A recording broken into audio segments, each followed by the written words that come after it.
Morning. Welcome to Deer Corner. Glad you can be with me. Just always remember there's an arrow on the bottom right hand side of the screen. Go ahead and hit it. I'd like to talk a little bit today, this morning, about scoping your rifle, even your bow, in too early. And there's a little mathematics involved in it. There's a little science, a little engineering in it.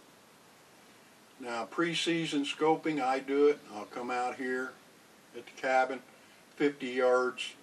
It's about the longest distance you'll get here to shoot.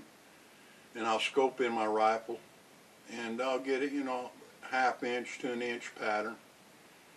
And that's fine at 70-degree weather. Now, you have to take your metal, and in the warmer weather, your metal is contracting, it's squeezing.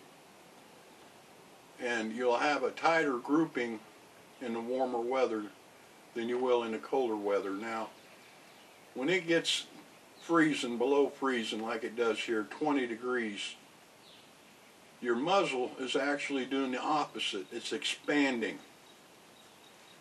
Therefore, your pattern will be off. And I've heard people sit there and they're talking about deer hunting and how they sighted their gun in. They must have bumped the scope, or it moved, or they did it, but they don't take in consideration the weather. The weather is a good factor, even in bow hunting, that will change your pattern of your rifle or your bow. The muzzle itself will expand and contract according to the weather. When you're hunting a cold weather below freezing, your muzzle's expanding. And if you pre-season scope your gun in at 75 degrees, the muzzle of your gun is contracting. And that will cause your pattern to be off. And what happens is your projectile going down your barrel is larger than your muzzle, and it causes a seal. And in that seal, the gases push the projectile down the barrel. And during colder weather, the expansion of your barrel will change the seal of your projectile. Therefore, it will change your pattern. So it is a good idea, if you're going to hunt cold weather before, is to go out and sight your rifle in. And you'll find that pre-season sighting and then a colder weather sighting, that your pattern is off. And I don't change my scope. I leave it alone, because you also have the changing of your scope on the settings because of the colder weather. But I just keep a picture in my mind of where I'm shooting and where it's hitting. And my gun is usually 1.5 inches low to 1 inch to the right every year when it gets freezing weather. And I've used the same gun several years, and I know my gun. So I'll go out and shoot it, 2 shots. Now, I'll shoot 1 shot, and what I call let the gun relax is before I shoot another shot, I'll wait a couple minutes, and then I'll fire another shot. And if I can get them within 1/2 inch, if they come out, I leave it alone, and I just take a mental picture of where I'm shooting and where the gun's hitting. But that is a key element on guns and bows. So, and there again, another issue is movement to and from your stand and in your stand.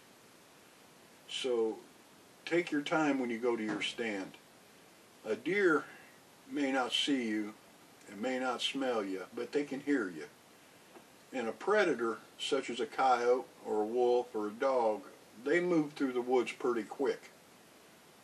Therefore, you may be heard from the deer walking to your stand, and a deer will take you as a predator and move the other direction. So take your time when you go to the stand, and when you're in the stand, limit your movement. And that's an also key thing, because when the wind's blowing pretty good, and deer are skittish then because the limbs are blowing and moving and things are moving. So that's one thing, is movement while you're going to and from the stand and while you're in the stand. And knowing your deer pattern, that takes a little time. And once you figure out the deer pattern of your does usually stay the same pattern. They don't change their pattern unless they have to change their feeding habits. And in the winter time, they change their feeding habits, and you need to know the pattern. Therefore, if you find the does, locate the does. You'll locate the bucks. The bucks will come to the does. So yeah, just there's a few tips. I hope it helps, but hope to see you soon. And I'm going to get ready to get out here and put some game cameras up and see where these deer are moving. Just remember, hit that arrow on the bottom right hand corner and leave a remark. I'll get back with you.